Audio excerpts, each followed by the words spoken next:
Thank you very much, Kage, Anne, and Chelsea, and your family. The real honor of being here tonight. It's lovely to see a community gathering right, around Ms. Ho's work. I've been asked by why I still call her Ms. Ho. I can't call her anything else, you know. She was Ms. Ho that is inscribed into my consciousness, and that is what she will be, I think. And I loved, Anne, what you said about remembering Ho Poh Fun, the writer. You know, and that's really what she was for me, you know, in a lot of ways. She didn't teach me when I was at RJC, but she did. She was the teacher in charge of the Creative Writing Club and my first creative writing mentor when I was in Sec 3. So that was in 1993 to 1994.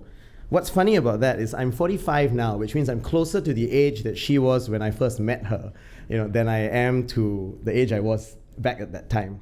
And that just is going to give me something to think about, I think, today, as you think about how time passes.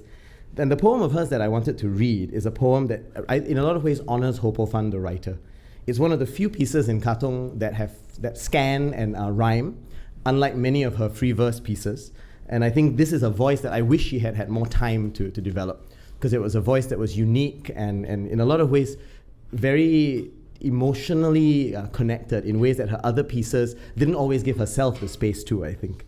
But also I loved it because she used to always tell us, you know, her mentees, she would write detailed comments on the poems we sent her and then send them back to us in the post.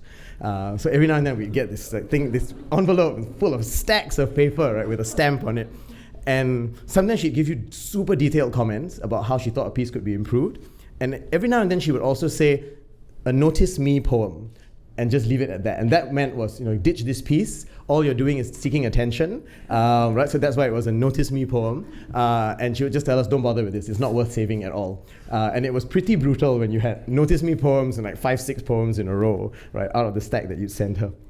This piece of hers, though, is not a notice me poem, right? It's a piece that lets the art speak for itself, that moves away from performance, that moves away from activism, and just allows the observational quality of literature to take its place. So it's called Didactic. It's on page 182 of the book, if you want to read along. Didactic. You scan the pages for a plot to sustain a fair belief, and finding none, you say, I write but to deceive. Extensions from the heart's desire, conflicts inspiring resolution. Finding none, you term my work compromise and mock reiteration. It's culminations, waves rising rhythmic at my door. I opened it to let them in, found friends I can't ignore. Of other choices, other hearts, what of the need to empathize? It's not too late to figure out other truths, not necessarily other lies. So Ms. Ho mentions extensions in that poem, and she was at heart a linguist, I think, a linguistic poet. And she used to always, one of the pieces of advice she'd give all her mentees was, use linguistic tools to make your poems richer. And she would always talk about extension, elaboration, and enhancement, right? These three tools of how you can bring either new information, new adjectives, new adverbs into a sentence. And that stuck with me for a long time, and it features in the poem that I wrote as a response to her work, which I've titled December in Amber Glades. I'm really pleased that we're doing this launch here because I love that it's so close to Amber Glades, where she used to live and spent many happy years.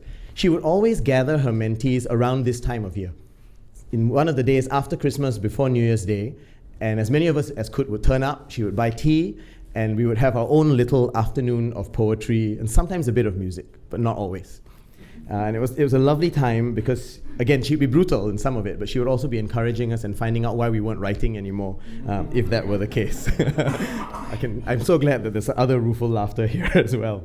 So anyway, here's December Amber Glades, in memoriam to Miss Ho. From that evening, crayon clear, I remember this. You telling us how linguistics could coax a little more detail from our poems, bring fragile aid on days of stubborn, wayward words.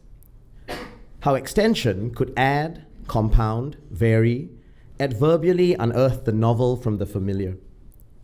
Enhancement brings seeds of skeletal syntax to flowering, fruition, other fecundities. And elaboration add new data, information, insight, wisdom. conjunctions gleaming like paratactic pearls, even as we realized that hypotactic help would always come if only we knew where to look. We didn't really then, and sometimes I think all we can ever do is learn to ask, and ask again, as you showed us. You whose way home is strewn now with words beyond questions, marking clear points of landing. I think of you surrounded by sea, plants, fish, birds singing of all things, like your words, expanding. Thank you very much.